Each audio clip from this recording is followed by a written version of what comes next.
The Book of Joshua.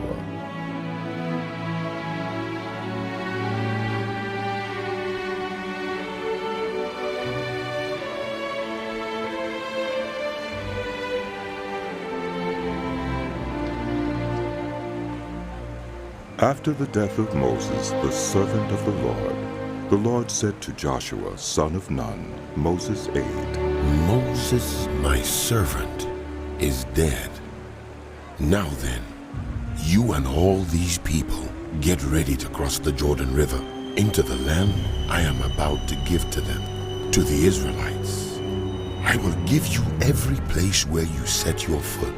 As I promised Moses, your territory will extend from the desert to Lebanon, and from the great river, the Euphrates, all the Hittite country to the Mediterranean Sea in the west. No one will be able to stand against you all the days of your life. As I was with Moses, so I will be with you. I will never leave you nor forsake you.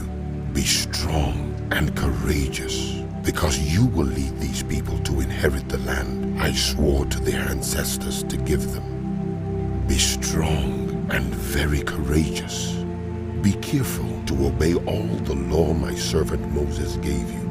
Do not turn from it to the right or to the left, that you may be successful wherever you go. Keep this book of the law always on your lips. Meditate on it day and night, so that you may be careful to do everything written in it. Then you will be prosperous and successful. Have I not commanded you?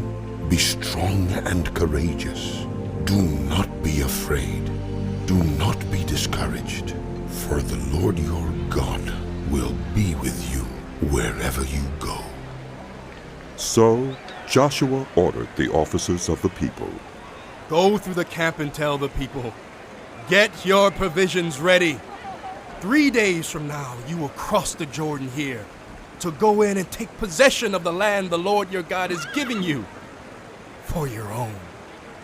But to the Reubenites, the Gadites, and the half-tribe of Manasseh, Joshua said, Remember the command that Moses, the servant of the Lord, gave you after he said, The Lord your God will give you rest by giving you this land. Your wives, your children, and your livestock may stay in the land that Moses gave you east of the Jordan, but all your fighting men, ready for battle, must cross over ahead of the other Israelites. You are to help them until the Lord gives them rest, as he has done for you, and until they too have taken possession of the land the Lord your God is giving them.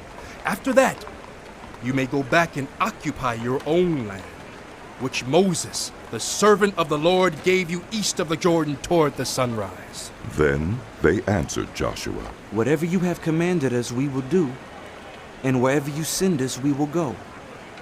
Just as we fully obeyed Moses, so we will obey you. Only may the Lord your God be with you as he was with Moses. Whoever rebels against your word and does not obey it, whatever you may command them, is to be put to death. Then Only be strong and Joshua, courageous. son of Nun, secretly sent 2 spies from Shittim. Go, look over the land, He said, especially Jericho. So they went and entered the house of a prostitute named Rahab and stayed there. The king of Jericho was told, Look, some of the Israelites have come here tonight to spy out the land. So the king of Jericho sent this message to Rahab. Bring out the men who came to you and entered your house, because they have come to spy out the whole land. But the woman had taken the 2 men and hidden them. She said, Yes, the men came to me, but I didn't know where they had come from. At dusk, when it was time to close the city gate, they left. I don't know which way they went. Go after them quickly. You may catch up with them. But she had taken them up to the roof and hidden them under the stalks of flax she had laid out on the roof. So the men set out in pursuit of the spies on the road that leads to the fords of the Jordan. And as soon as the pursuers had gone out, the gate was shut. Before the spies lay down for the night, she went up on the roof and said to them, I know that the Lord has given this land to you, and that a great fear of you has fallen on us, so that all who live in this country are melting in fear because of you. We have heard how the Lord dried up the water of the Red Sea for you when you came out of Egypt, and what you did to Sihon and Og, the two kings of the Amorites east of the Jordan, whom you completely destroyed. When we heard of it, our hearts melted in fear, and everyone's courage failed because of you. For the Lord your God is God in heaven above and on the earth below. Now then, please swear to me by the Lord that you will show kindness to my family, because I have shown kindness to you. Give me a sure sign that you will spare the lives of my father and mother, my brothers and sisters, and all who belong to them, and that you will save us from death. Our lives for your lives. The men assured her. If you don't tell what we are doing, we will treat you kindly and faithfully when the Lord gives us the land. So she let them down by a rope through the window, for the house she lived in was part of the city wall. She said to them, Go to the hills, so the pursuers will not find you. Hide yourselves there 3 days until they return, and then go on your way. Now the men had said to her, This oath you made us swear will not be binding on us unless, when we enter the land, you have tied this scarlet cord in the window through which you let us down, and unless you have brought your father and mother, your brothers, and all your family into your house. If any of them go outside your house into the street, their blood will be on their own heads. We will not be responsible. As for those who are in the house with you, their blood will be on our head if a hand is laid on them. But if you tell what we are doing, we will be released from the oath you made us swear. Agreed. she replied. Let it be as you say. So she sent them away, and they departed, and she tied the scarlet cord in the window. When they left, they went into the hills and stayed there 3 days, until the pursuers had searched all along the road and returned without finding them. Then the 2 men started back. They went down out of the hills, forded the river, and came to Joshua, son of Nun, and told him everything that had happened to them. They said to Joshua, The Lord has surely given the whole land into our hands. All the people are melting in fear. Joshua and all the Israelites set out from Shittim and went to the Jordan, where they camped before crossing over. After 3 days, the officers went throughout the camp, giving orders to the people. When you see the Ark of the Covenant of the Lord your God, and the Levitical priests carrying it, you are to move out from your positions and follow it. Then you will know which way to go, since you have never been this way before. But keep a distance of about 2,000 cubits between you and the ark. Do not go near it. Joshua told the people, Consecrate yourselves, for tomorrow the Lord will do amazing things among you. Joshua said to the priests, Take up the Ark of the Covenant and pass on ahead of the people. So they took it up and went ahead of them. And the Lord said to Joshua, Today I will begin to exalt you in the eyes of all Israel, so they may know that I am with you, as I was with Moses. Tell the priests who carry the Ark of the Covenant, when you reach the edge of the Jordan's waters, go and stand in the river. Joshua said to the Israelites, Come here and listen to the words of the Lord your God. This is how you will know that the living God is among you, and that he will certainly drive out before you the Canaanites, Hittites, Hivites, Perizzites, Girgashites, Amorites, and Jebusites. See, the Ark of the Covenant of the Lord of all the earth will go into the Jordan ahead of you. Now then, choose 12 men from the tribes of Israel, 1 from each tribe. And as soon as the priests who carry the Ark of the Lord of all the earth, set foot in the Jordan, its waters flowing downstream will be cut off and stand up in a heap. So when the people broke camp to cross the Jordan, the priests carrying the Ark of the Covenant went ahead of them. Now the Jordan is at flood stage all during harvest. Yet, as soon as the priests who carried the ark reached the Jordan and their feet touched the water's edge, the water from upstream stopped flowing. It piled up in a heap a great distance away at a town called Adam in the vicinity of Zarethan, while the water flowing down to the Sea of the Arabah, that is the Dead Sea, was completely cut off. So the people crossed over opposite Jericho. The priests who carried the Ark of the Covenant of the Lord stopped in the middle of the Jordan and stood on dry ground, while all Israel passed by until the whole nation had completed the crossing. When the whole nation had finished crossing the Jordan, the Lord said to Joshua, Choose 12 men from among the people, one from each tribe, and tell them to take up 12 stones from the middle of the Jordan, from right where the priests are standing, and carry them over with you, and put them down at the place where you stay tonight.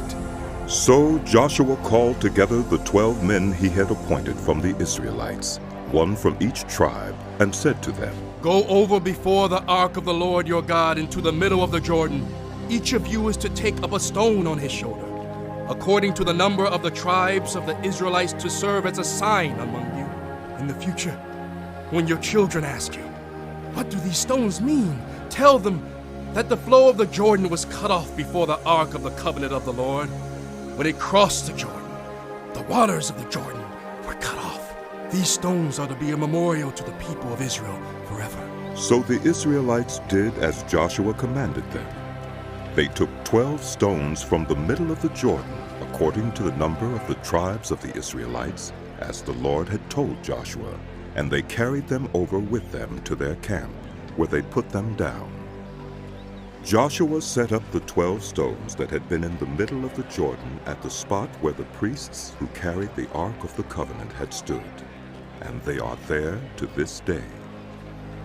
Now the priests who carried the ark remained standing in the middle of the Jordan until everything the Lord had commanded Joshua was done by the people, just as Moses had directed Joshua. The people hurried over, and as soon as all of them had crossed, the ark of the Lord and the priests came to the other side while the people watched. The men of Reuben, Gad, and the half-tribe of Manasseh crossed over, ready for battle in front of the Israelites, as Moses had directed them. About 40,000 armed for battle crossed over before the Lord to the plains of Jericho for war. That day the Lord exalted Joshua in the sight of all Israel, and they stood in awe of him all the days of his life, just as they had stood in awe of Moses. Then the Lord said to Joshua, Command the priests carrying the Ark of the Covenant law to come up out of the Jordan. So Joshua commanded the priests, Come up out of the Jordan. and the priests came up out of the river, carrying the Ark of the Covenant of the Lord. No sooner had they set their feet on the dry ground than the waters of the Jordan returned to their place and ran at flood stage as before. On the 10th day of the first month, the people went up from the Jordan and camped at Gilgal on the eastern border of Jericho. And Joshua set up at Gilgal the 12 stones they had taken out of the Jordan.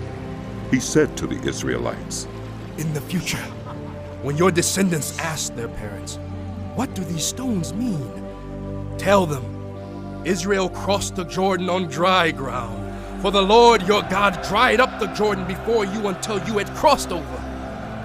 The Lord your God did to the Jordan what he had done to the Red Sea when he dried it up before us until we had crossed over. He did this so that all the peoples of the earth might know that the hand of the Lord is powerful, and so that you might always fear the Lord. Now when all the Amorite kings west of the Jordan and all the Canaanite kings along the coast heard how the Lord had dried up the Jordan before the Israelites until they had crossed over, their hearts melted in fear, and they no longer had the courage to face the Israelites.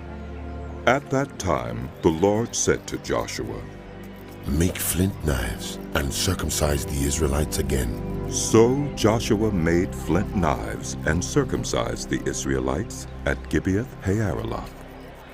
Now this is why he did so. All those who came out of Egypt, all the men of military age died in the wilderness on the way after leaving Egypt. All the people that came out had been circumcised, but all the people born in the wilderness during the journey from Egypt had not. The Israelites had moved about in the wilderness 40 years until all the men who were of military age when they left Egypt had died, since they had not obeyed the Lord. For the Lord had sworn to them that they would not see the land that he had solemnly promised their ancestors to give us, a land flowing with milk and honey. So he raised up their sons in their place, and these were the ones Joshua circumcised. They were still uncircumcised because they had not been circumcised on the way. And after the whole nation had been circumcised, they remained where they were in camp until they were healed. Then the Lord said to Joshua, Today I have rolled away the reproach of Egypt from you. So the place has been called Gilgal to this day. On the evening of the 14th day of the month, while camped at Gilgal on the plains of Jericho, the Israelites celebrated the Passover. The day after the Passover, that very day, they ate some of the produce of the land, unleavened bread and roasted grain. The manna stopped the day after they ate this food from the land. There was no longer any manna for the Israelites, but that year they ate of the produce of Canaan. Now when Joshua was near Jericho, he looked up and saw a man standing in front of him with a drawn sword in his hand. Joshua went up to him and asked, Are you for us or for our enemies? Neither. He replied, But as commander of the army of the Lord, I have now come. My God. Then Joshua fell face down to the ground in reverence and asked him, What message does my Lord have for his servant? The commander of the Lord's army replied, Take off your sandals, for the place where you are standing is holy. Now the gates of Jericho were securely barred because of the Israelites. No one went out and no one came in. Then the Lord said to Joshua, See, I have delivered Jericho into your hands, along with its king and its fighting men. March around the city once with all the armed men. Do this for 6 days. Have 7 priests carry trumpets of ram's horns in front of the ark. On the 7th day, march around the city 7 times with the priests blowing the trumpets. When you hear them sound a long blast on the trumpets, have the whole army give a loud shout. Then the wall of the city will collapse, and the army will go up, everyone straight in. So Joshua son of Nun called the priests and said to them, Take up the ark of the covenant of the Lord, and have 7 priests carry trumpets in front of it. And he ordered the army, Advance! March around the city with an armed guard, going ahead of the ark of the Lord. When Joshua had spoken to the people, the 7 priests carrying the 7 trumpets before the Lord went forward, blowing their trumpets, and the ark of the Lord's covenant followed them. The armed guard marched ahead of the priests who blew the trumpets, and the rear guard followed the ark. All this time the trumpets were sounding, but Joshua had commanded the army, Do not give a war cry. Do not raise your voices. Do not say a word until the day I tell you to shout. Then shout! So he had the ark of the Lord carried around the city, circling it once. Then the army returned to camp and spent the night there. Joshua got up early the next morning, and the priests took up the ark of the Lord. The 7 priests, carrying the 7 trumpets, went forward, marching before the ark of the Lord and blowing the trumpets. The armed men went ahead of them, and the rear guard followed the ark of the Lord while the trumpets kept sounding. So on the 2nd day they marched around the city once and returned to the camp. They did this for 6 days. On the 7th day they got up at daybreak and marched around the city 7 times in the same manner, except that on that day they circled the city 7 times. The 7th time around, when the priests sounded the trumpet blast, Joshua commanded the army, Shout! Shout! For the Lord has given you the city. The city and all that is in it are to be devoted to the Lord. Only Rahab the prostitute and all who are with her in her house shall be spared, because she hid the spies we sent her. But keep away from the devoted things, so that you will not bring about your own destruction by taking any of them. Otherwise, you will make the camp of Israel liable to destruction and bring trouble on it. All the silver and gold and the articles of bronze and iron are sacred to the Lord and must go into his treasury. When the trumpet sounded, the army shouted, and at the sound of the trumpet, when the men gave a loud shout, the wall collapsed. So everyone charged straight in, and they took the city. They devoted the city to the Lord, and destroyed with the sword every living thing in it, men and women, young and old, cattle, sheep, and donkeys. Joshua said to the 2 men who had spied out the land, Go into the prostitute's house, and bring her out and all who belong to her, in accordance with your oath to her. So the young men who had done the spying went in and brought out Rahab, her father and mother, her brothers and sisters, and all who belonged to her. They brought out her entire family and put them in a place outside the camp of Israel. Then they burned the whole city and everything in it. But they put the silver and gold and the articles of bronze and iron into the treasury of the Lord's house.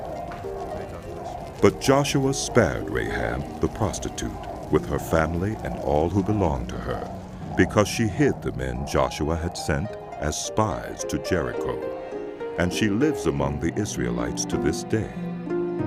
At that time Joshua pronounced this solemn oath, Cursed before the Lord is anyone who undertakes to rebuild this city Jericho. At the cost of his firstborn son he will lay its foundations. At the cost of his youngest he will set up its gates. So the Lord was with Joshua, and his fame spread through unfaithful in regard to the devoted things. Achan, son of Carmi, the son of Zimri, the son of Zerah, of the tribe of Judah, took some of them. So the Lord's anger burned against Israel. Now Joshua sent men from Jericho to Ai, which is near Beth-aven, to the east of Bethel, and told them, Go up and spy out the region. So the men went up and spied out Ai. When they returned to Joshua, they said, Not all the army will have to go up against Ai. Send 2 or 3,000 men to take it, and do not weary the whole army, for only a few people live there. So about 3,000 went up, but they were routed by the men of Ai, who killed about 36 of them. They chased the Israelites from the city gate as far as the stone quarries, and struck them down on the slopes. At this the hearts of the people melted in fear and became like water. Then Joshua tore his clothes and fell face down to the ground before the ark of the Lord, remaining there till evening. The elders of Israel did the same, and sprinkled dust on their heads. And Joshua said, O sovereign Lord,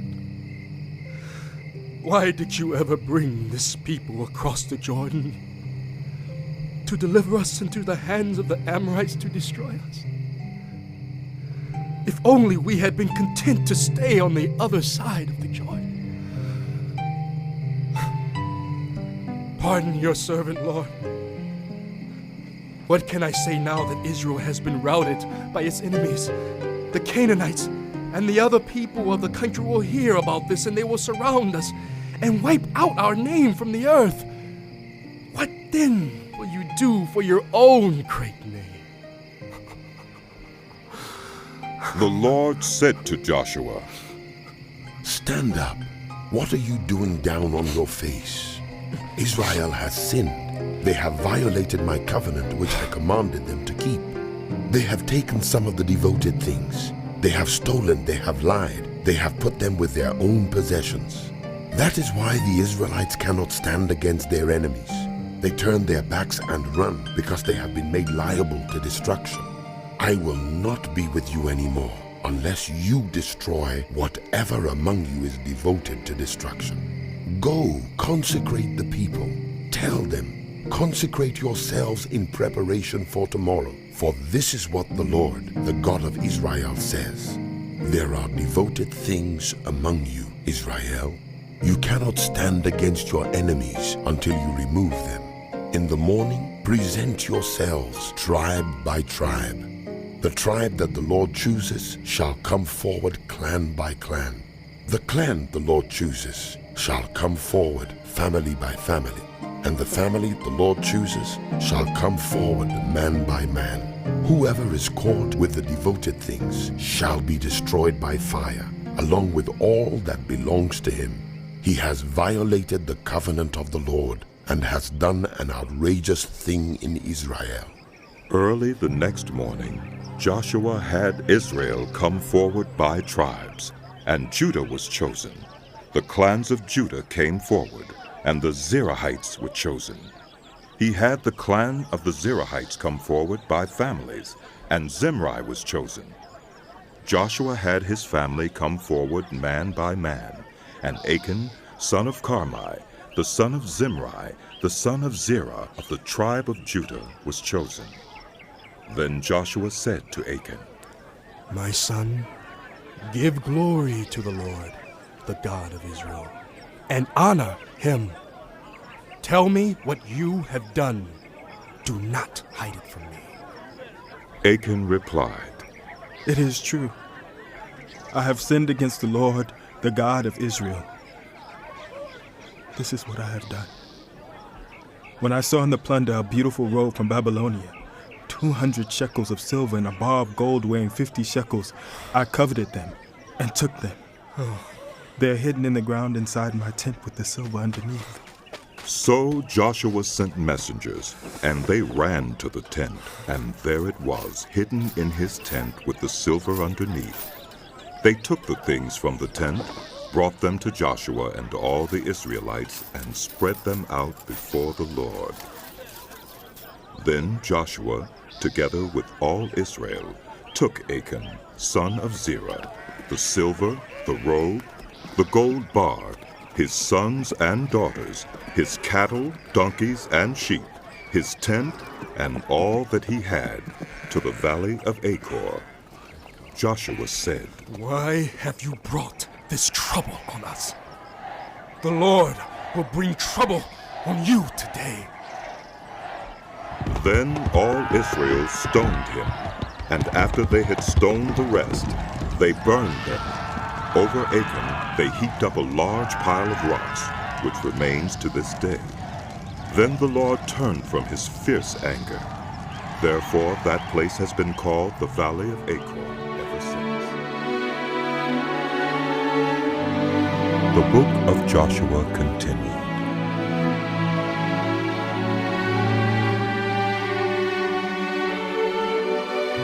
Then the Lord said to Joshua, Do not be afraid. Do not be discouraged. Take the whole army with you and go up and attack Ai, for I have delivered into your hands the king of Ai, his people, his city, and his land. You shall do to Ai and its king as you did to Jericho and its king, except that you may carry off their plunder and livestock for yourselves. Set an ambush behind the city. So Joshua and the whole army moved out to attack Ai. He chose 30,000 of his best fighting men and sent them out at night with these orders.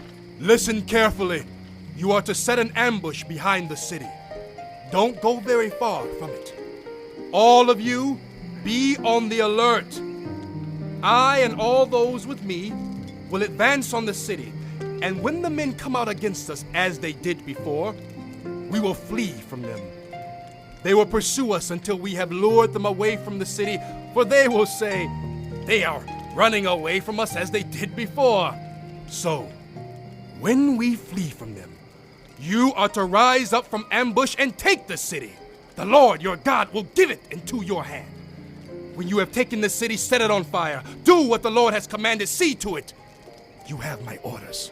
Then Joshua sent them off, and they went to the place of ambush and lay in wait between Bethel and Ai, to the west of Ai. But Joshua spent that night with the people. Early the next morning, Joshua mustered his army, and he and the leaders of Israel marched before them to Ai. The entire force that was with him marched up and approached the city and arrived in front of it. They set up camp north of Ai, with the valley between them and the city. Joshua had taken about 5,000 men and set them in ambush between Bethel and Ai, to the west of the city. So the soldiers took up their positions, with the main camp to the north of the city and the ambush to the west of it. That night Joshua went into the valley. When the king of Ai saw this, he and all the men of the city hurried out early in the morning to meet Israel in battle at a certain place overlooking the Arabah. But he did not know that an ambush had been set against him behind the city. Joshua and all Israel let themselves be driven back before them, and they fled toward the wilderness. All the men of Ai were called to pursue them, and they pursued Joshua and were lured away from the city. Not a man remained in Ai or Bethel who did not go after Israel. They left the city open and went in pursuit of Israel. Then the Lord said to Joshua, Hold out toward Ai the javelin that is in your hand, for into your hand I will deliver the city. So Joshua held out toward the city the javelin that was in his hand. As soon as he did this, the men in the ambush rose quickly from their position and rushed forward. They entered the city and captured it and quickly set it on fire. The men of Ai looked back and saw the smoke of the city rising against the sky, but they had no chance to escape in any direction. The Israelites who had been fleeing toward the wilderness had turned back against their pursuers. For when Joshua and all Israel saw that the ambush had taken the city and that smoke was going up from it, they turned around and attacked the men of Ai. Those in the ambush also came out of the city against them, so that they were caught in the middle, with Israelites on both sides. Israel cut them down, leaving them neither survivors nor fugitives. But they took the king of Ai alive and brought him to Joshua. When Israel had finished killing all the men of Ai in the fields and in the wilderness where they had chased them, and when every one of them had been put to the sword, all the Israelites returned to Ai and killed those who were in it. 12,000 men and women fell that day, all the people of Ai. For Joshua did not draw back the hand that held out his javelin until he had destroyed all who lived in Ai. But Israel did carry off for themselves the livestock and plunder of this city, as the Lord had instructed Joshua. So Joshua burned Ai and made it a permanent heap of ruins, a desolate place to this day. He impaled the body of the king of Ai on a pole and left it there until evening. At sunset, Joshua ordered them to take the body from the pole and throw it down at the entrance of the city gate, and they raised a large pile of rocks over it, which remains to this day. Then Joshua built on Mount Ebal an altar to the Lord, the God of Israel, as Moses, the servant of the Lord, had commanded the Israelites. He built it according to what is written in the book of the law of Moses, an altar of uncut stones, on which no iron tool had been used. On it they offered to the Lord burnt offerings and sacrificed fellowship offerings. There, in the presence of the Israelites, Joshua copied on stones the law of Moses, which he had written. All the Israelites with their elders, officials, and judges were standing on both sides of the Ark of the Covenant of the Lord, facing the Levitical priests who carried it. Both the foreigners living among them and the native-born were there. Half of the people stood in front of Mount Gerizim, and half of them in front of Mount Ebal, as Moses, the servant of the Lord, had formerly commanded when he gave instructions to bless the people of Israel. Afterward, Joshua read all the words of the law, the blessings and the curses, just as it is written in the book of the law. There was not a word of all that Moses had commanded that Joshua did not read to the whole assembly of Israel, including the women and children. And the foreigners, the kings west of the Jordan, heard about these things. Those in the hill country, in the western foothills, and along the entire coast of the Mediterranean Sea, as far as Lebanon, the kings of the Hittites, Amorites, Canaanites, Perizzites, Hivites, and Jebusites, they came together to make war against Joshua and Israel. However, when the people of Gibeon heard what Joshua had done to Jericho and Ai, they resorted to a ruse. They went as a delegation whose donkeys were loaded with worn-out sacks and old wineskins, cracked and mended. They put worn and patched sandals on their feet and wore old clothes. All the bread of their food supply was dry and moldy. Then they went to Joshua in the camp at Gilgal and said to him and the Israelites, "We have come from a distant country. Make a treaty with us."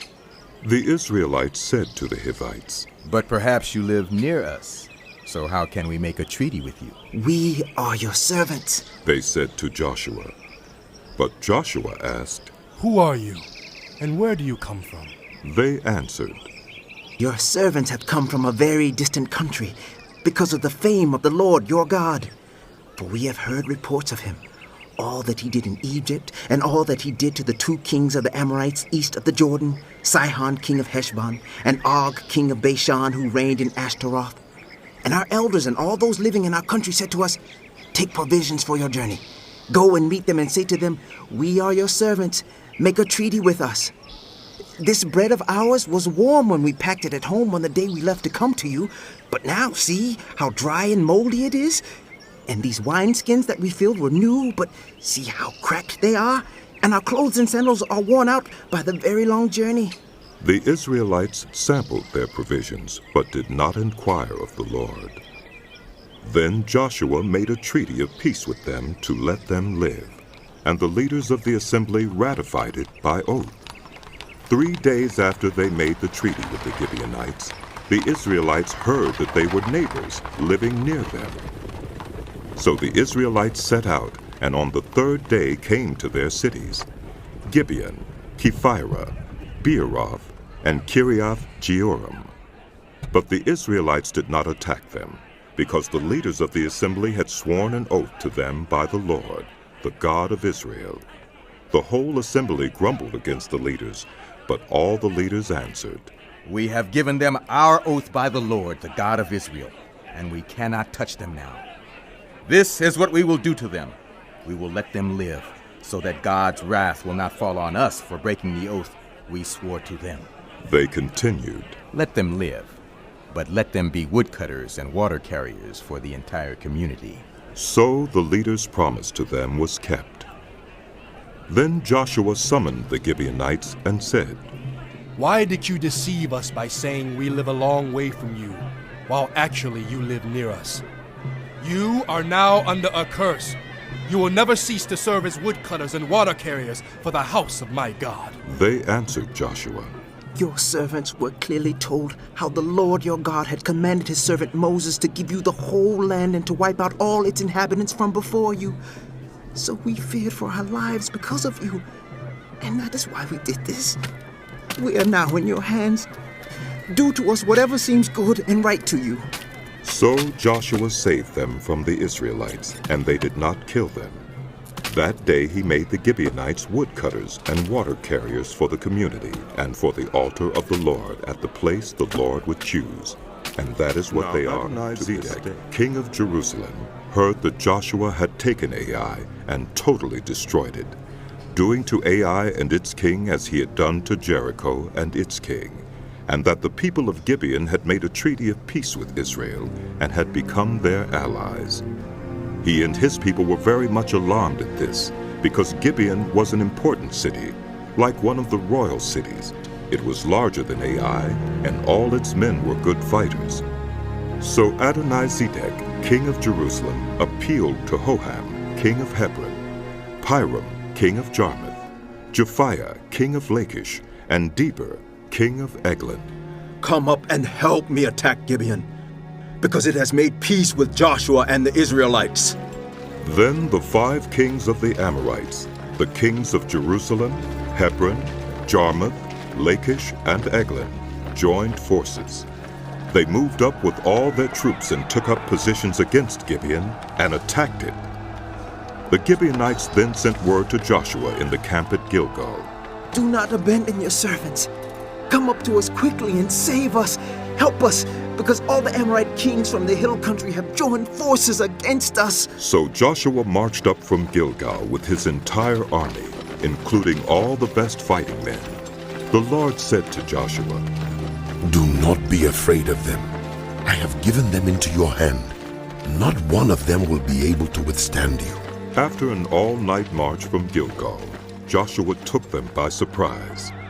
The Lord threw them into confusion before Israel, so Joshua and the Israelites defeated them completely at Gibeon. Israel pursued them along the road going up to Beth-horon and cut them down all the way to Azekah and Makkedah. As they fled before Israel on the road down from Beth-horon to Azekah, the Lord hurled large hailstones down on them, and more of them died from the hail than were killed by the swords of the Israelites.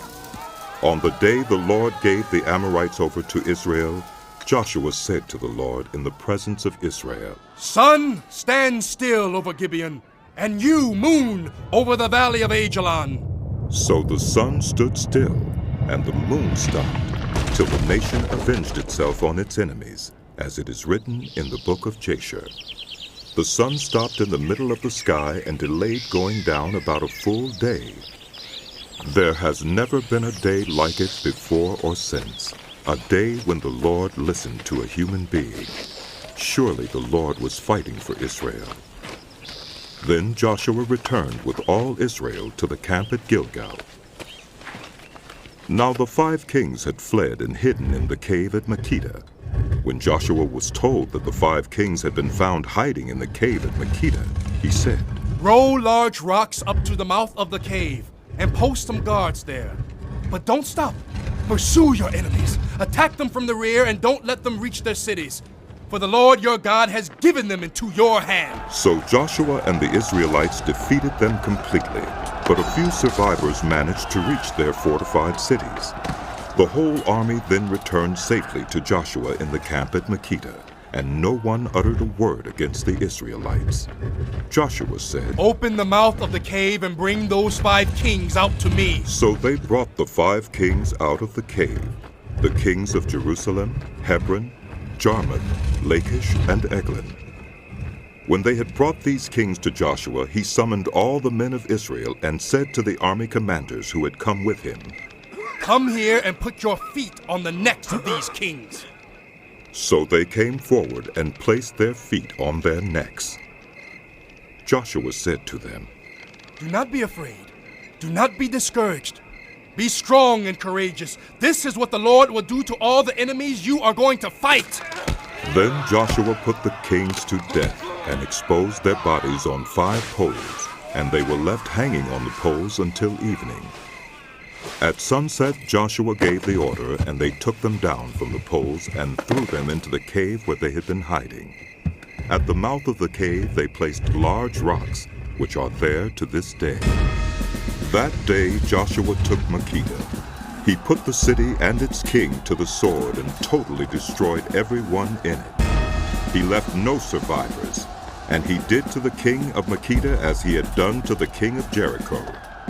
Then Joshua and all Israel with him moved on from Makkedah to Libnah and attacked it. The Lord also gave that city and its king into Israel's hand. The city and everyone in it Joshua put to the sword. He left no survivors there, and he did to its king as he had done to the king of Jericho. Then Joshua and all Israel with him moved on from Libnah to Lachish. He took up positions against it and attacked it. The Lord gave Lachish into Israel's hands, and Joshua took it on the 2nd day. The city and everyone in it he put to the sword, just as he had done to Libnah. Meanwhile, Horam, king of Gezer, had come up to help Lachish, but Joshua defeated him and his army until no survivors were left. Then Joshua and all Israel with him moved on from Lachish to Eglon. They took up positions against it and attacked it.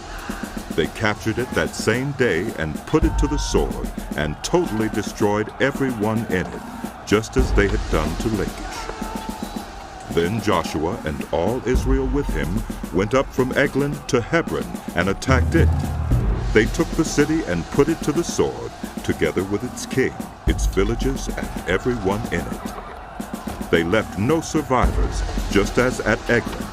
They totally destroyed it and everyone in it. Then Joshua and all Israel with him turned around and attacked Debir. They took the city, its king and its villages, and put them to the sword. Everyone in it they totally destroyed. They left no survivors.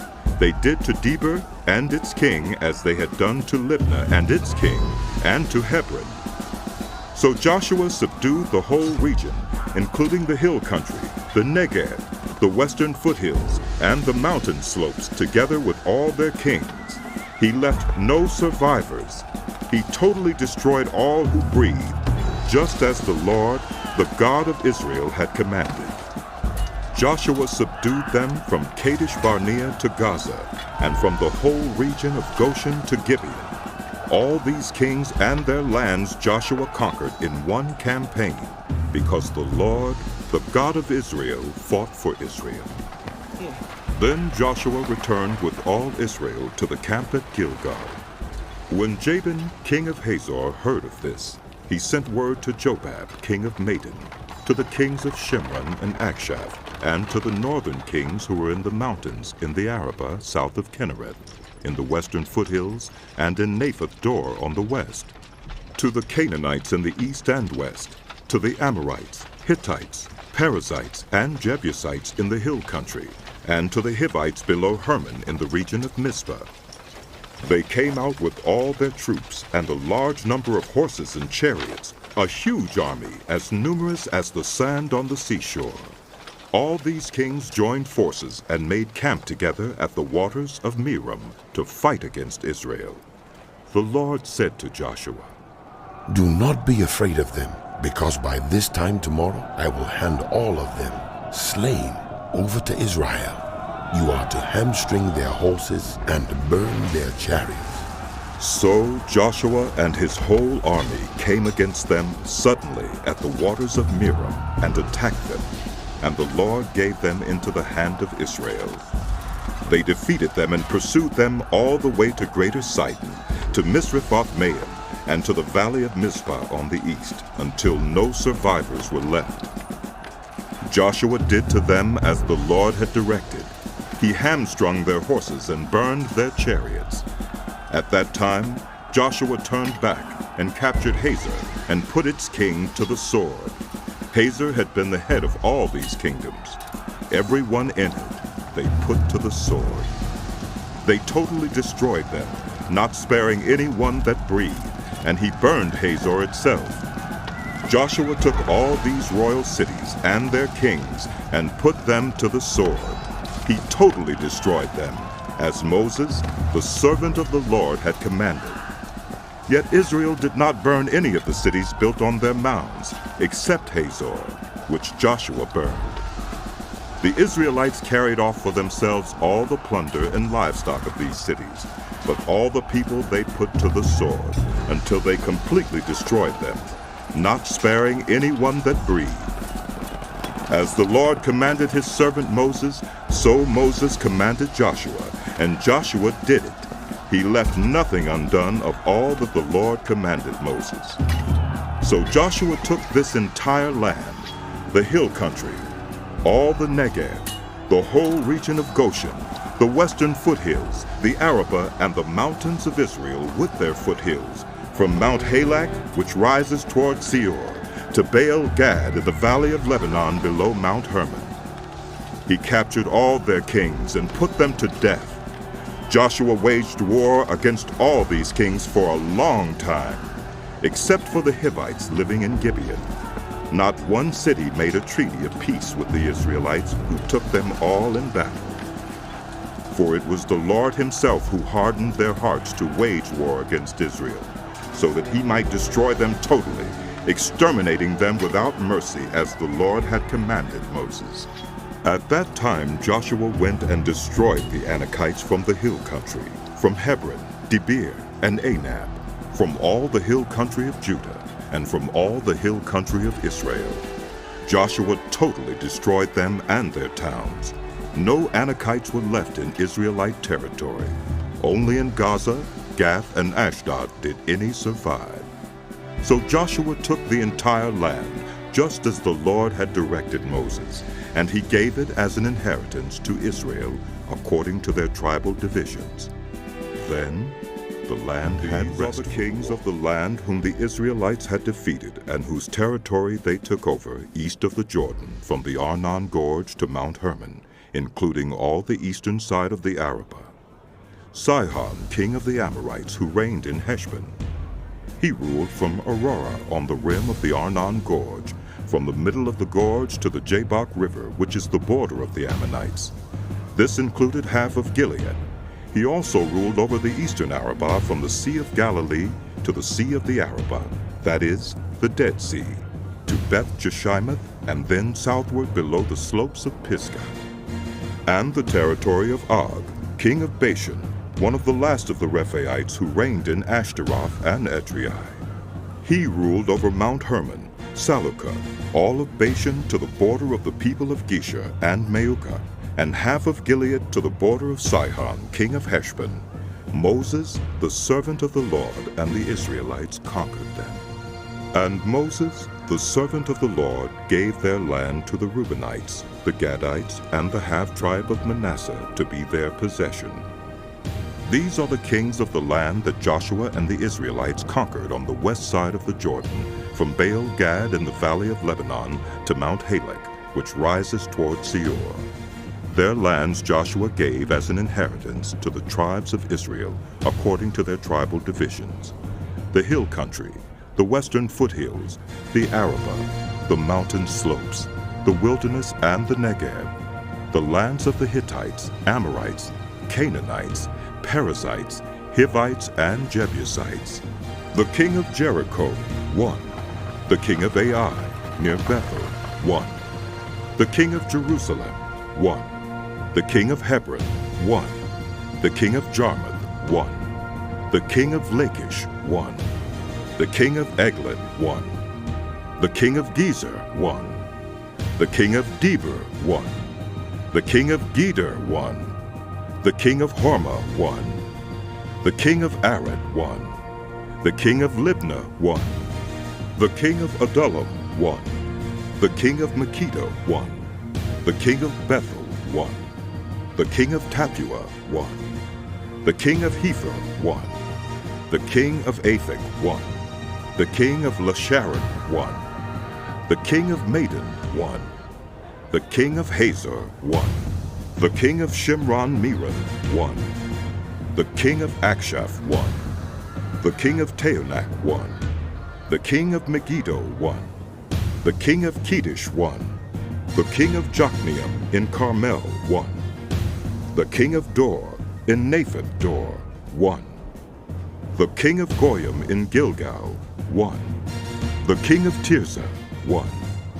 31 kings in all. When Joshua had grown old, the Lord said to him, "You are now very old, and there are still very large areas of land to be taken over. This is the land that remains, all the regions of the Philistines and Geshurites, from the Shihor River on the east of Egypt to the territory of Ekron on the north. All of it counted as Canaanite, though held by the 5 Philistine rulers in Gaza, Ashdod, Ashkelon, Gath, and Ekron, the territory of the Avites on the south, all the land of the Canaanites, from Era of the Sidonians as far as Aphek, and the border of the Amorites, the area of Byblos, and all Lebanon to the east, from Baal-Gad below Mount Hermon to Lebo-Hamath. As for all the inhabitants of the mountain regions from Lebanon to Misrephoth-Maim, that is, all the Sidonians, I myself will drive them out before the Israelites. be sure to allocate this land to Israel for an inheritance, as I have instructed you, and divide it as an inheritance among the 9 tribes, and half of the tribe of Manasseh. The other half of Manasseh, the Reubenites and the Gadites, had received the inheritance that Moses had given them east of the Jordan, as he, the servant of the Lord, had assigned it to them. It extended from Aurora on the rim of the Arnon Gorge, and from the town in the middle of the gorge, and included the whole plateau of Medeba as far as Dibon, and all the towns of Sihon, king of the Amorites, who ruled in Heshbon, out to the border of the Ammonites. It also included Gilead, the territory of the people of Gesher and Meucah, all of Mount Hermon and all Bashan as far as Salucah, that is, the whole kingdom of Og in Bashan, who had reigned in Ashtaroth and Edrei. He was the last of the Rephaites. Moses had defeated them and taken over their land, but the Israelites did not drive out the people of Gesher and Meucah, so they continued to live among the Israelites to this day. But to the tribe of Levi he gave no inheritance, since the food offerings presented to the Lord, the God of Israel, are their inheritance as he promised them. This is what Moses had given to the tribe of Reuben, according to its clans. The territory from Aurora on the rim of the Arnon Gorge, and from the town in the middle of the gorge and the whole plateau past Medeba to Heshbon, and all its towns on the plateau, including Dibon, Bamoth Baal, Beth Baal Meon, Jahaz, Kedemoth, Mephaeth, Kiriathaim, Sibmah, Zereth Shahar on the hill in the valley, Beth Peor, the slopes of Pisgah, and Beth Jeshimoth, all the towns on the plateau and the entire realm of Sihon, king of the Amorites, who ruled at Heshbon. Moses had defeated him and the Midianite chiefs, Evi, Rekem, Zur, Hur, and Reba, princes allied with Sihon who lived in that country. In addition to those slain in battle, the Israelites had put to the sword Balaam, son of Beor, who practiced divination. The boundary of the Reubenites was the bank of the Jordan. These towns and their villages were the inheritance of the Reubenites, according to their clans. This is what Moses had given to the tribe of Gad, according to its clans. The territory of Jazer, all the towns of Gilead, and half the Ammonite country as far as Aurora, near Rabbah, and from Heshbon to Ramoth Mizpah and Betonim, and from Mehunaim to the territory of Debir, and in the valley, Beth Haram, Beth Nimrah, Succoth, and Zaphon, with the rest of the realm of Sihon, king of Heshbon, the east side of the Jordan, the territory up to the end of the Sea of Galilee. These towns and their villages were the inheritance of the Gadites, according to their clans. This is what Moses had given to the half-tribe of Manasseh, that is, to half the family of the descendants of Manasseh, according to its clans. The territory extending from Mehunaim and including all of Bashan, the entire realm of Og, king of Bashan, all the settlements of Jair in Bashan, 60 towns, half of Gilead, and Ashtaroth and Edrei, the royal cities of Og in Bashan. This was for the descendants of Machir, son of Manasseh, for half of the sons of Machir, according to their clans. This is the inheritance Moses had given when he was in the plains of Moab, across the Jordan east of Jericho. But to the tribe of Levi Moses had given no inheritance.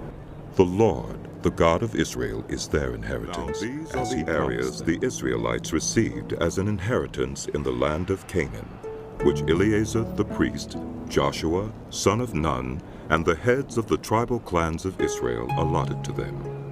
Their inheritances were assigned by lot to the 9.5 tribes, as the Lord had commanded through Moses. Moses had granted the 2.5 tribes their inheritance east of the Jordan, but had not granted the Levites an inheritance among the rest, for the sons of Joseph had become 2 tribes, Manasseh and Ephraim. The Levites received no share of the land, but only towns to live in, with pasture lands for their flocks and herds. So the Israelites divided the land, just as the Lord had commanded Moses. Now the people of Judah approached Joshua at Gilgal, and Caleb, son of Jephunneh the Kenizzite, said to him, You know what the Lord said to Moses, the man of God at Kadesh Barnea, about you and me? I was 40 years old when Moses, the servant of the Lord, sent me from Kadesh Barnea to explore the land, and I brought him back a report according to my convictions. But the others who went up with me made the hearts of the people melt in fear. I, however, followed the Lord my God wholeheartedly. So on that day Moses swore to me, The land on which your feet have walked will be your inheritance, and that of your children forever, because you have followed the Lord my God wholeheartedly. Now then, just as the Lord promised, he has kept me alive for 45 years since the time he said this to Moses, while Israel moved about in the wilderness. So here I am today, 85 years old. I am still as strong today as the day Moses sent me out. I'm just as vigorous to go out to battle now as I was then. Now give me this hill country that the Lord promised me that day. You yourself heard then that the Anakites were there, and their cities were large and fortified. But the Lord helping me, I will drive them out, just as he said. Then Joshua blessed Caleb, son of Jephunneh, and gave him Hebron as his inheritance. So Hebron has belonged to Caleb, son of Jephunneh the Kenizzite, ever since, because he followed the Lord, the God of Israel, wholeheartedly. Hebron used to be called Kiriath Arba, after Arba, who was the greatest man among the Anakites. Then the land had for the tribe of Judah, according to its clans, extended down to the territory of Edom, to the desert of Zin in the extreme south. Their southern boundary started from the bay at the southern end of the Dead Sea, crossed south of Scorpion Pass, continued on to Zin, and went over to the south of Kadesh Barnea. Then it ran past Hezron, up to Adar, and curved around to Karka. It then passed along to Asmon, and joined the Wadi of Egypt, ending at the Mediterranean Sea. This is their southern boundary. The eastern boundary is the Dead Sea, as far as the mouth of the Jordan. The northern boundary started from the bay of the sea at the mouth of the Jordan, went up to Beth Hoglah, and continued north of Beth Arabah to the stone of Bohan, son of Reuben. The boundary then went up to Debir from the valley of Achor, and turned north to Gilgal, which faces the pass at Udummim, south of the gorge. It continued along to the waters of En-Shemesh, and came out at En-Rogel. Then it ran up the valley of Ben-Hinnom along the southern slope of the Jebusite city, that is, Jerusalem. From there it climbed to the top of the hill west of the Hinnom Valley, at the northern end of the valley of Rephaim. From the hilltop the boundary headed toward the spring of the waters of Nephtoah, came out at the towns of Mount Ephron, and went down toward Baalah, that is, Kiriath Jearim. Then it curved westward from Baalah to Mount Seir, ran along the northern slope of Mount Jearim, that is, Kesalon, continued down to Beth Shemesh, and crossed to Timnah. It went to the northern slope of Ekron, turned toward Shikkeron, passed along to Mount Baalah, and reached Jabneel. The boundary ended at the sea. The western boundary is the coastline of the Mediterranean Sea. These are the boundaries around the people of Judah by their clans.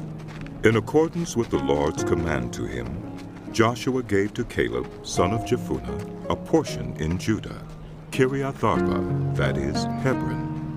Arba was the ancestor of Anak.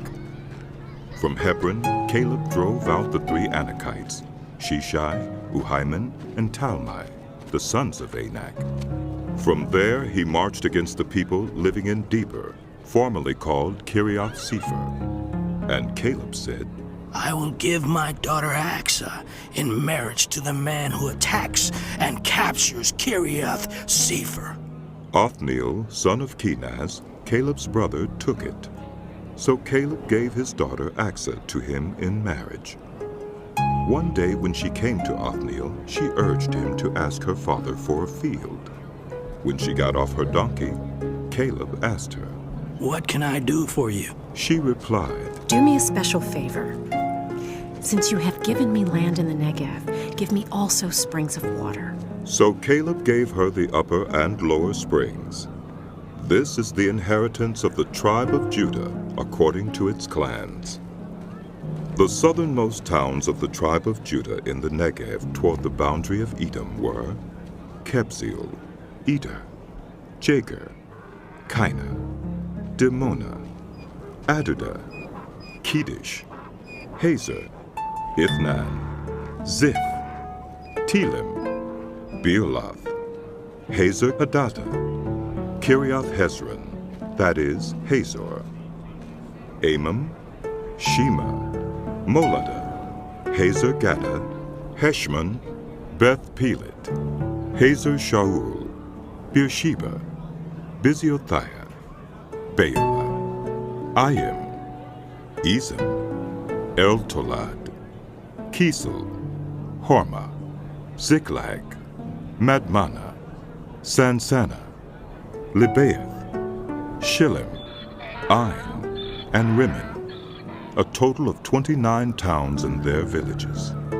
In the western foothills, Eshtaol, Zorah, Ashna, Zanoah, Engannim, Tappuah, Enam, Jarmuth, Udullam, Soka, Uzekah, Shaaraim, Adithaim, and Gederah, or Gederathaim, 14 towns and their villages. Zenon, Hadassah, Migdal Gad, Dilian, Mizpah, Joktheel, Lachish, Bozkath, Eglon, Caban, Lamas, Kitlish, Gederoth, Beth Dagon, Naamah, and Makkedah, 16 towns and their villages. Libnah, Ether, Ashan, Iftah, Ashna, Nezib, Keilah, Achzib, and Marisha, 9 towns and their villages. Ekron, with its surrounding settlements and villages west of Ekron, all that were in the vicinity of Ashdod, together with their villages. Ashdod, its surrounding settlements and villages, and Gaza, its settlements and villages, as far as the Wadi of Egypt and the coastline of the Mediterranean Sea. In the hill country, Shemer, Jatter, Soko, Dana, Kiriath Sana, that is, Deber, Anab, Eshtemoa, Anim, Goshen, Holon, and Gilo, 11 towns and their villages. Arab, Duma, Eshan, Janim, Beth Tappuah, Uphekah, Humptah, Kiriath Arba, that is, Hebron, and Zior, 9 towns and their villages. Maon, Carmel, Ziph, Juttah, Jezreel, Jokdeam, Zanoah, Cain, Gibeah, and Timnah, 10 towns and their villages. Halhol, Beth Zur, Gedor, Maarath, Beth Anath, and Eltekon, 6 towns and their villages. Kiriath Baal, that is, Kiriath Jearim, and Rabbah, 2 towns and their villages. In the wilderness, Beth Arabah, Middin, Sekakah, Nibshan, the city of salt, and En-gedi, 6 towns and their villages. Judah could not dislodge the Jebusites who were living in Jerusalem, To this day, the Jebusites live there with the allotment for Joseph began at the Jordan, east of the springs of Jericho, and went up from there through the desert into the hill country of Bethel. It went on from Bethel, that is Luz, crossed over to the territory of the Archites in Ataroth, descended westward to the territory of the Japhletites as far as the region of Lower Beth Horon, and on to Gezer, ending at the Mediterranean Sea. So Manasseh and Ephraim, the descendants of Joseph, received their inheritance. This was the territory of Ephraim, according to its clans. The boundary of their inheritance went from Ataroth Adar in the east to Upper Beth Horon and continued to the Mediterranean Sea. From Mikmethath on the north it curved eastward to Taanath Shiloh, passing by it to Genoa on the east. Then it went down from Genoa to Ataroth and Naarah, touched Jericho, and came out at the Jordan. From Tappuah the border went west to the Kana Ravine and ended at the Mediterranean Sea. This was the inheritance of the tribe of the Ephraimites, according to its clans. It also included all the towns and their villages that were set aside for the Ephraimites within the inheritance of the Manassites. They did not dislodge the Canaanites living in Gezer. To this day, the Canaanites live among the people of Ephraim, but are required the allotment for the tribe of Manasseh as Joseph's firstborn, that is, for Machir, Manasseh's firstborn. Machir was the ancestor of the Gileadites, who had received Gilead and Bashan, because the Machirites were great soldiers. So this allotment was for the rest of the people of Manasseh, the clans of Abiezer, Helek, Asriel, Shechem, Hepher, and Shemida. These are the other male descendants of Manasseh, son of Joseph, by their clans.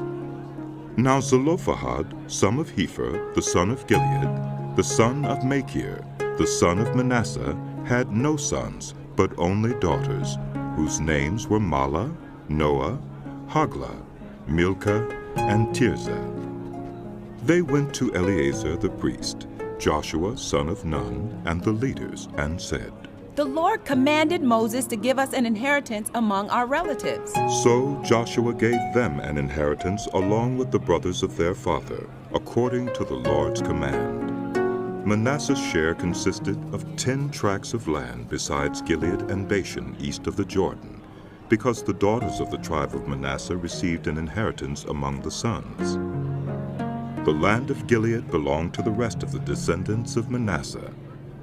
The territory of Manasseh extended from Asher to Mikmethath, east of Shechem. The boundary ran southward from there to include the people living at En Tappuah. Manasseh had the land of Tappuah, but Tappuah itself on the boundary of Manasseh belonged to the Ephraimites. Then the boundary continued south to the Kana Ravine.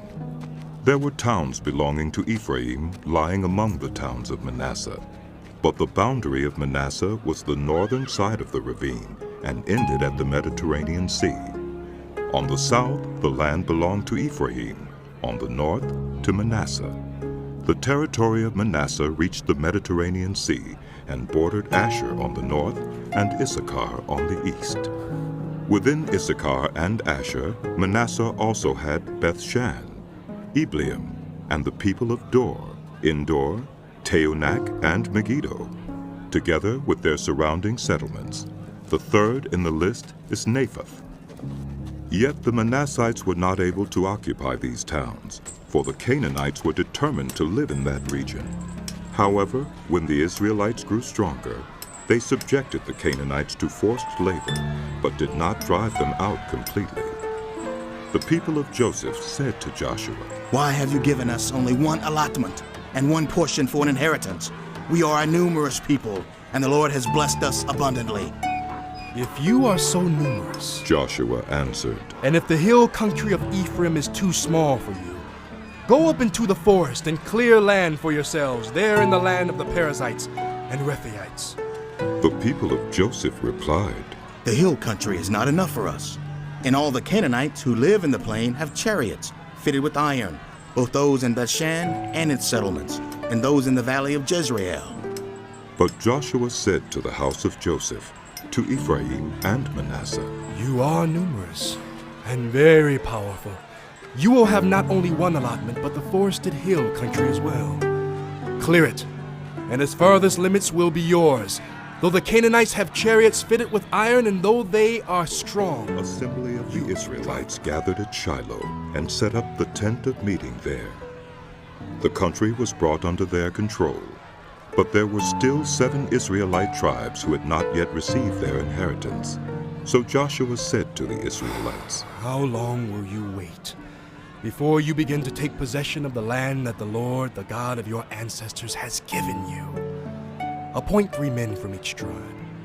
I will send them out to make a survey of the land and to write a description of it, according to the inheritance of each. Then they will return to me. You are to divide the land into 7 parts.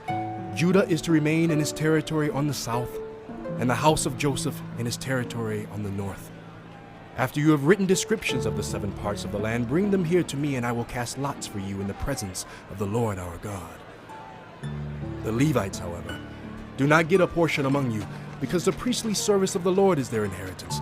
And Gad, Reuben, and the half-tribe of Manasseh have already received their inheritance on the east side of the Jordan. Moses, the servant of the Lord, gave it to them.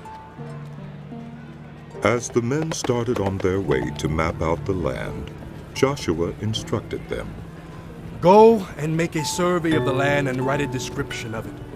Then return to me, and I will cast lots for you here at Shiloh, in the presence of the Lord. So they left and went through the land. They wrote its description on a scroll, town by town, in 7 parts, and returned to Joshua in the camp at Shiloh. Joshua then cast lots for them in Shiloh in the presence of the Lord, and there he distributed the land to the Israelites according to their tribal divisions. The first lot came up for the tribe of Benjamin according to its clans. Their allotted territory lay between the tribes of Judah and Joseph.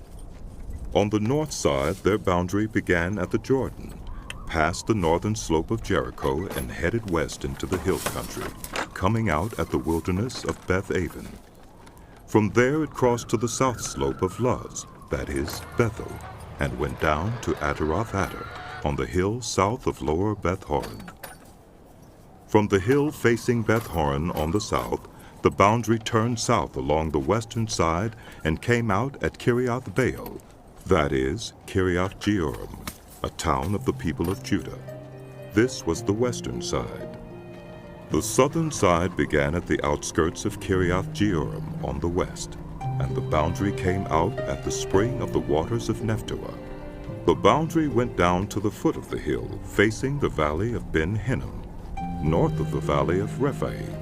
It continued down the Hinnom Valley along the southern slope of the Jebusite city, and so to En-Rogel. It then curved north, went to En-Shemesh, continued to Goliloth, which faces the pass of Adummim, and ran down to the stone of Bohan, son of Reuben. It continued to the northern slope of Beth-Arabah, and on down into the Arabah. It then went to the northern slope of Beth-Hoglah, and came out at the northern bay of the Dead Sea, at the mouth of the Jordan in the south. This was the southern boundary. The Jordan formed the boundary on the eastern side. These were the boundaries that marked out the inheritance of the clans of Benjamin on all sides. The tribe of Benjamin, according to its clans, had the following towns: Jericho, Beth-Hoglah, Emek Keziz, Beth-Arabah, Zemaraim, Bethel, Avim, Para, Ophrah, Kephar-Ammoni, Ophnai, and Geba, 12 towns and their villages. Gibeon, Ramah, Beeroth, Mizpah, Kephirah, Mozah, Rekem, Irpeel, Taralah, Zelah, Haelef, the Jebusite city, that is Jerusalem, Gibeah, and Kiriath, 14 towns and their villages. This was the inheritance of Benjamin. Came out for the tribe of Simeon according to its clans. Their inheritance lay within the territory of Judah. It included Beersheba or Sheba, Moladah, Hazer Shaul, Bela, Ezem, Eltolad, Bethuel, Hormah, Ziklag, Beth Markaboth, Hazer Susa, Beth Lebaoth, and Sheruin, 13 towns and their villages. Ain, Rimmon, Ether, and Ashan, 4 towns and their villages, and all the villages around these towns as far as Baalath Beer, Ramah in the Negev. This was the inheritance of the tribe of the Simeonites according to its clans. The inheritance of the Simeonites was taken from the share of Judah, because Judah's portion was more than they needed. So the Simeonites received their inheritance within the territory of Judah. The third lot came up for Zebulun according to its clans. The boundary of their inheritance went as far as Sarid. Going west, it ran to Maralah, touched Dabbesheth, and extended to the ravine near Jokneam. It turned east from Sarid toward the sunrise to the territory of Kisloth-Tabor, and went on to Daberath and up to Japhiah. Then it continued eastward to Gath-Hepher and Eth-Kazin. It came out at Rimmon and turned toward Neah. There the boundary went around on the north to Hanathon and ended at the valley of Ifta-El. Included were Katheth, Nahalath, Shimron, Idalah, and Bethlehem. There were 12 towns and their villages. These towns and their villages were the inheritance of Zebulun according to its clans. The fourth lot came out for Issachar according to its clans. Their territory included Jezreel, Kisaloth, Shunem, Hapharaim, Shion, Unaharath, Rabbith, Kishion, Ebis, Remeth, En-Ganim, En-Haddah, and Beth Pazzis. The boundary touched Tabor, Shahazumah, and Beth Shemesh, and ended at the Jordan. There were 16 towns and their villages. These towns and their villages were the inheritance of the tribe of Issachar according to its clans. The fifth lot came out for the tribe of Asher according to its clans. Their territory included Helkath, Halai, Beaton, Akshaph, Alamelech, Amad, and Mishal. On the west, the boundary touched Carmel and Sihor-Libnath. It then turned east toward Beth-Dagon, touched Zebulun and the valley of Ifta-El, and went north to Beth-Emek and Neiel, passing Kabul on the left. It went to Abdon, Rehob, Hammon, and Cana, as far as Greater Sidon. The boundary then turned back toward Ramah and went to the fortified city of Tyre, turned toward Hosah, and came out at the Mediterranean Sea in the region of Achzib, Umah, Aphek, and Rehob. There were 22 towns and their villages. These towns and their villages were the inheritance of the tribe of Asher according to its clans. The sixth lot came out for Naphtali according to its clans. Their boundary went from Heleph and the large tree in Zeunaim, passing Adumai-Nekeb and Jabneel to Lakim and ending at the Jordan. The boundary ran west through Asnath-Tabor and came out at Hukok. It touched Zebulun on the south, Asher on the west, and the Jordan on the east. The fortified towns were Zedib, Zer, Hamath, Raketh, Kinnereth, Adamah, Ramah, Hazor, Kedesh, Edrei, En-Hazor, Iron, Migdal-El, Horem, Beth-Anath, and Beth-Shemesh. There were 19 towns and their villages. These towns and their villages were the inheritance of the tribe of Naphtali according to its clans. The seventh lot came out for the tribe of Dan according to its clans. The territory of their inheritance included Zorah, Eshtaol, Ir-Shemesh, Sheulabin, Ajalon, Ithlah, Elon, Timnah, Ekron, Eltekah, Gibbethon, Beolath, Jehud, Beni-Berak, Gath-Rimmon, Mijarkon, and Rakin, with the area facing Joppa. When the territory of the Danites was lost to them, they went up and attacked Leshem, took it, put it to the sword, and occupied it. They settled in Leshem and named it Dan, after their ancestor. These towns and their villages were the inheritance of the tribe of Dan, according to its clans. When they had finished dividing the land into its allotted portions, the Israelites gave Joshua, son of Nun, an inheritance among them, as the Lord had commanded.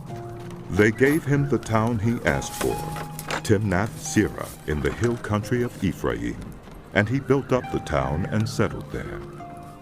These are the territories that Eleazar the priest, Joshua son of Nun, and the heads of the tribal clans of Israel assigned by lot at Shiloh in the presence of the Lord at the entrance to the tent of meeting. And so they finished. The Lord said to Joshua, Tell the Israelites to designate the cities of refuge, as I instructed you through Moses, so that anyone who kills a person accidentally and unintentionally may flee there and find protection from the avenger of blood. When they flee to one of these cities, they are to stand in the entrance of the city gate and state their case before the elders of that city.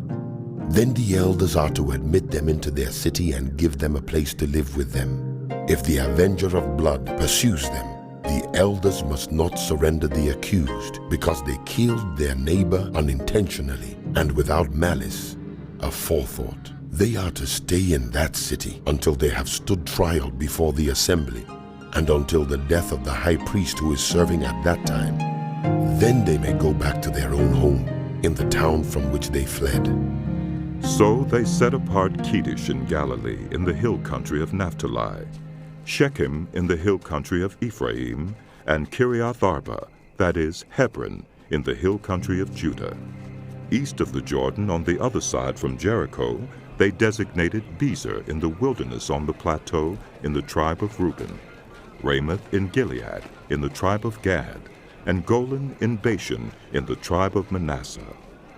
Any of the Israelites or any foreigner residing among them who killed someone accidentally could flee to these designated cities and not be killed by the avenger of blood prior to standing trial. The family heads of the Levites approached Eleazar the priest, Joshua son of Nun, and the heads of the other tribal families of Israel at Shiloh in Canaan, and said to them, The Lord commanded through Moses that you give us towns to live in, with pasture lands for our livestock. So, as the Lord had commanded, the Israelites gave the Levites the following towns and pasture lands out of their own inheritance. The first lot came out for the Kohathites, according to their clans. The Levites, who were descendants of Aaron the priest, were allotted 13 towns from the tribes of Judah, Simeon, and Benjamin. The rest of Kohath's descendants were allotted 10 towns from the clans of the tribes of Ephraim, Dan, and half of Manasseh. The descendants of Gershon were allotted 13 towns from the clans of the tribes of Issachar, Asher, Naphtali, and the half-tribe of Manasseh in Bashan. The descendants of Merari, according to their clans, received 12 towns from the tribes of Reuben, Gad, and Zebulun. So the Israelites allotted to the Levites these towns and their pasture lands, as the Lord had commanded through Moses. From the tribes of Judah and Simeon, they allotted the following towns by name. These towns were assigned to the descendants of Aaron, who were from the Kohathite clans of the Levites, because the first lot fell to them. They gave them Kiriath Arba, that is Hebron, with its surrounding pasture land in the hill country of Judah. Arba was the ancestor of Anak, but the fields and villages around the city they had given to Caleb, son of Jephunneh, as his possession. So to the descendants of Aaron the priest, they gave Hebron, a city of refuge for one accused of murder. Libnah, Jattir, Eshtemoa, Holon, Deber, Ain, Juttah, and Beth Shemesh, together with their pasture lands, 9 towns from these 2 tribes. And from the tribe of Benjamin they gave them Gibeon, Geba, Anathoth, and Almon, together with their pasture lands, 4 towns.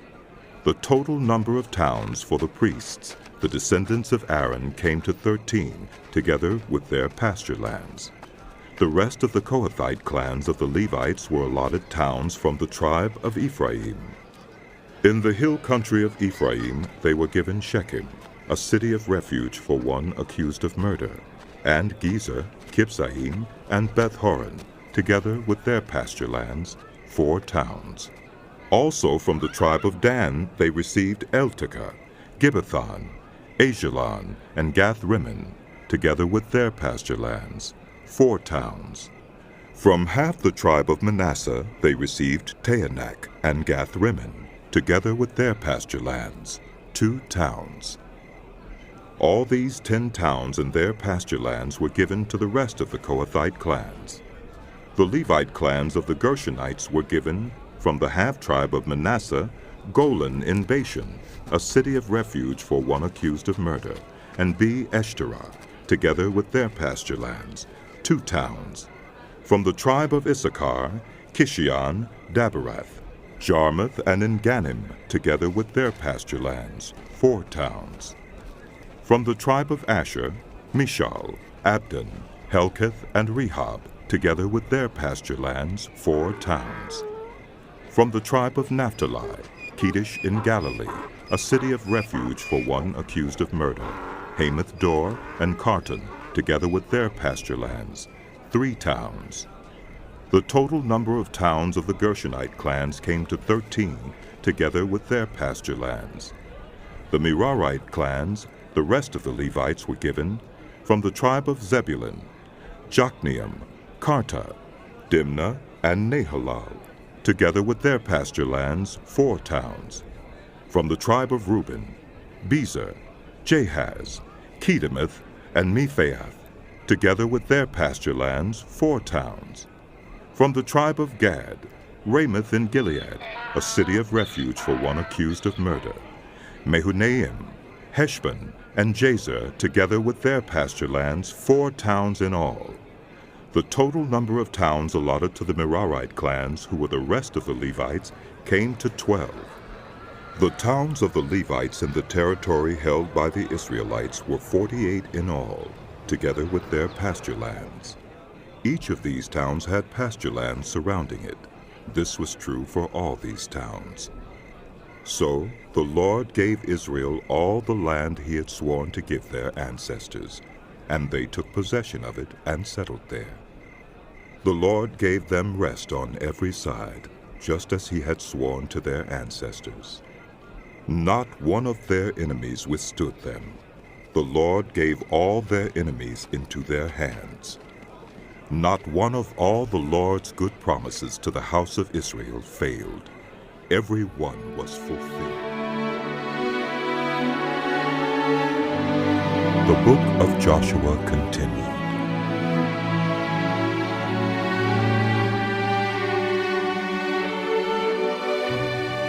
Then Joshua summoned the Reubenites, the Gadites, and the half-tribe of Manasseh, and said to them, You have done all that Moses, the servant of the Lord, commanded, and you have obeyed me in everything I commanded. For a long time now, to this very day, you have not deserted the other Israelites, but have carried out the mission the Lord your God gave you. Now that the Lord your God has given them rest, as he promised, return to your homes in the land that Moses, the servant of the Lord, gave you on the other side of the Jordan. But be very careful to keep the commandment and the law that Moses, the servant of the Lord, gave you, to love the Lord your God, to walk in obedience to him, to keep his commands, to hold fast to him, and to serve him with all your heart and with all your soul. Then Joshua blessed them and sent them away, and they went to their homes. To the half-tribe of Manasseh, Moses had given land in Bashan, and to the other half of the tribe, Joshua gave land on the west side of the Jordan, along with the other Israelites. When Joshua sent them home, he blessed them, saying, Return to your homes with your great wealth, with large herds of livestock, with silver, gold, bronze, and iron, and a great quantity of clothing. And divide the plunder from your enemies with the other members of your tribes.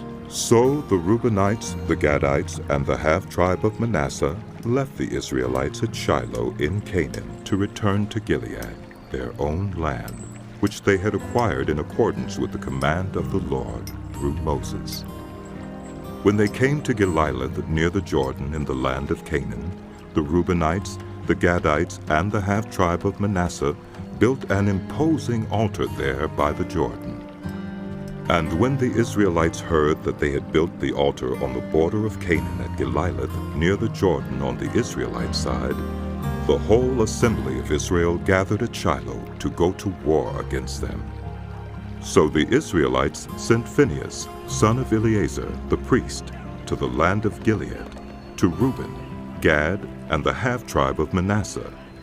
With him they sent 10 of the chief men, one from each of the tribes of Israel, each the head of a family division among the Israelite clans. When they went to Gilead, to Reuben, Gad, and the half-tribe of Manasseh, they said to them, "The whole assembly of the Lord says, how could you break faith with the God of Israel like this? How could you turn away from the Lord and build yourselves an altar in rebellion against him now? Was not the sin of Peor enough for us? Up to this very day, we have not cleansed ourselves from that sin, even though a plague fell on the community of the Lord. And are you turning away from the Lord? If you rebel against the Lord today, tomorrow he will be angry with the whole community of Israel. If the land you possess is defiled, come over to the Lord's land where the Lord's tabernacle stands and share the land with us. But do not rebel against the Lord or against us by building an altar for yourselves other than the altar of the Lord our God.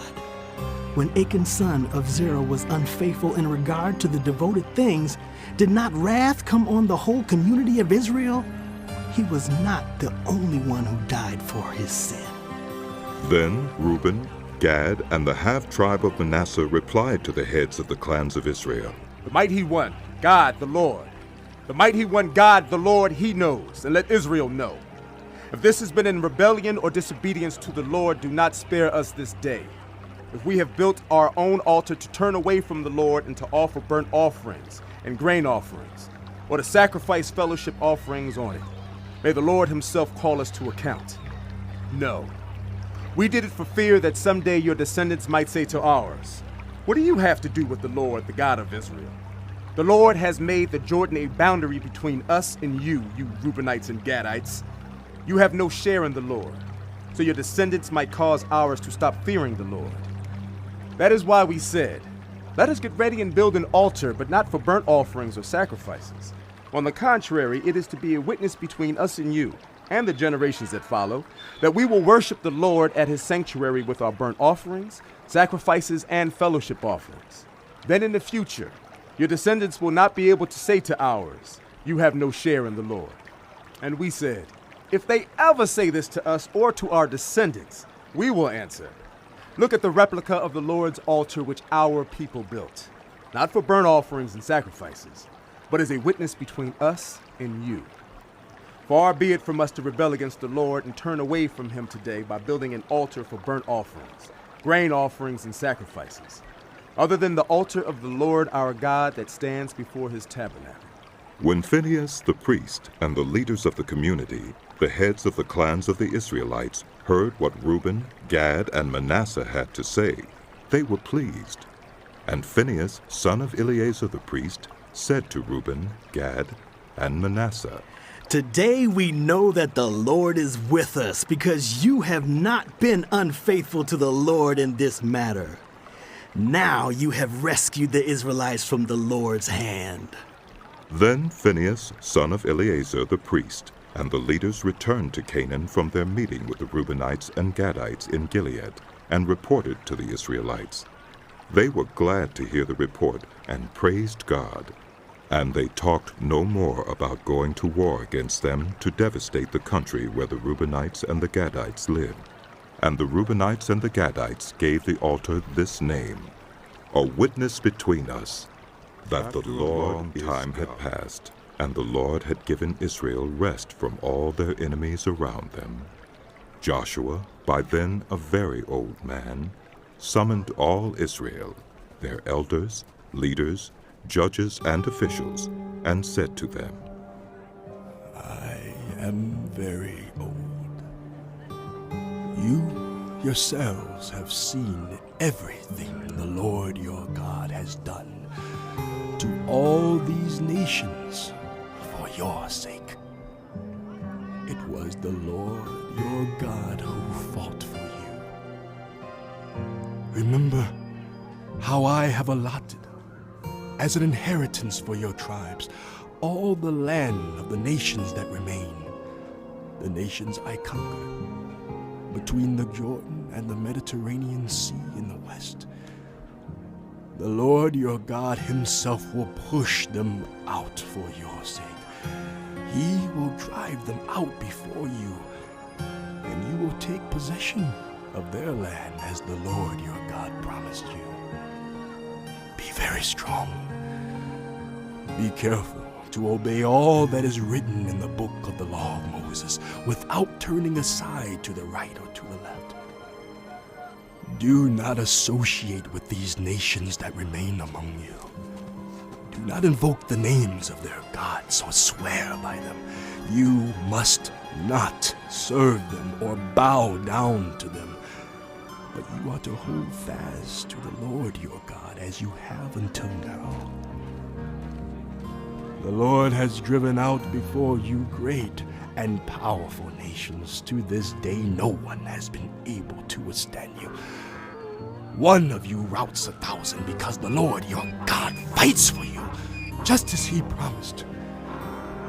So be very careful to love the Lord your God.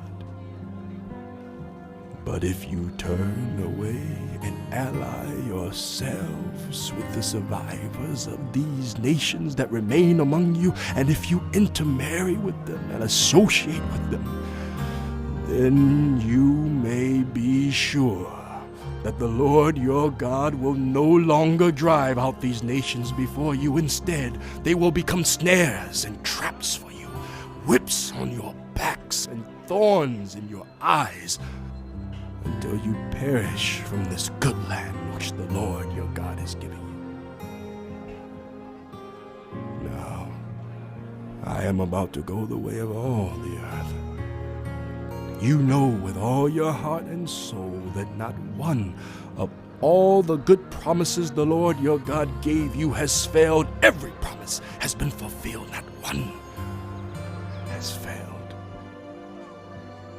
But just as all the good things the Lord your God has promised you have come to you, so he will bring on you all the evil things he has threatened, until the Lord your God has destroyed you from this good land he has given you. If you violate the covenant of the Lord your God which he commanded you, and go and serve other gods and bow down to them, the Lord's anger will burn against you, and you will quickly perish from the good land. Then Joshua assembled all the tribes of Israel at Shechem. He summoned the elders, leaders, judges, and officials of Israel, and they presented themselves before God. Joshua said to all the people, This is what the Lord, the God of Israel, says. Long ago, your ancestors, including Terah, the father of Abraham and Nahor, lived beyond the Euphrates River and worshipped other gods. But I took your father Abraham from the land beyond the Euphrates and led him throughout Canaan and gave him many descendants.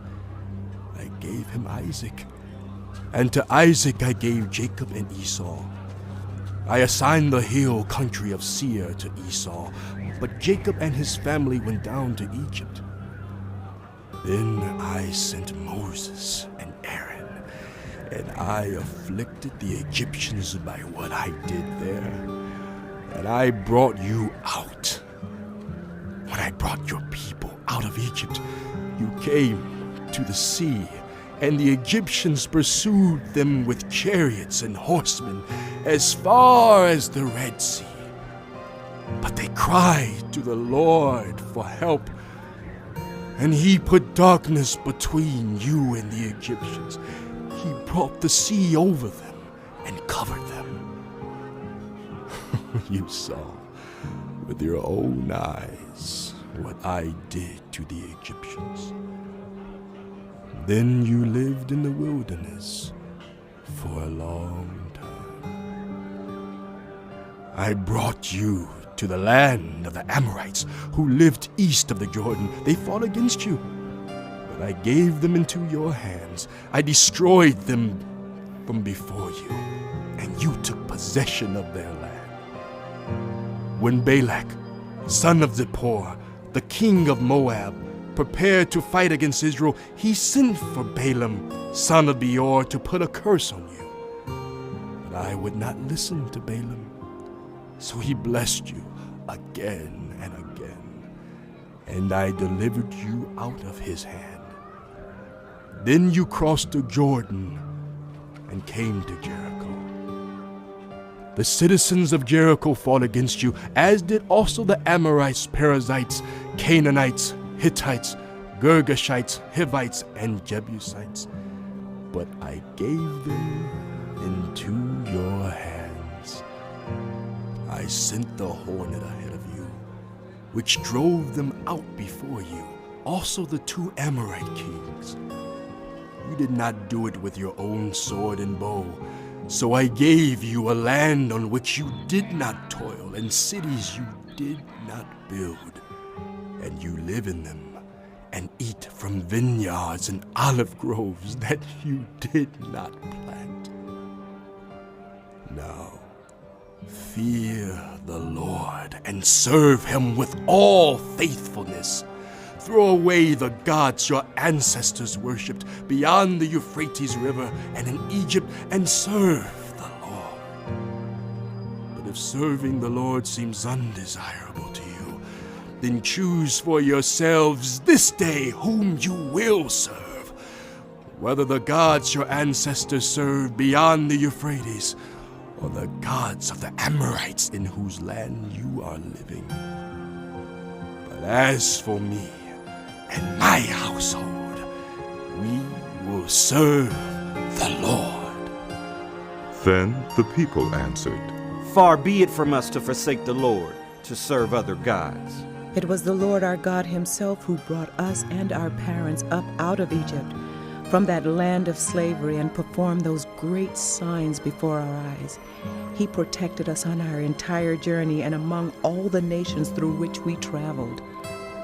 And the Lord drove out before us all the nations, including the Amorites, who lived in the land. We too will serve the Lord, because he is our God.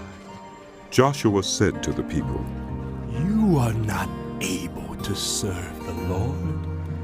He is a holy God. He is a jealous God. He will not forgive your rebellion and your sins. If you forsake the Lord and serve foreign gods, he will turn and bring disaster on you and make an end of you after he has been good to you. But the people said to Joshua, No, we will serve the Lord. Then Joshua said, You are witnesses against yourselves that you have chosen to serve the Lord.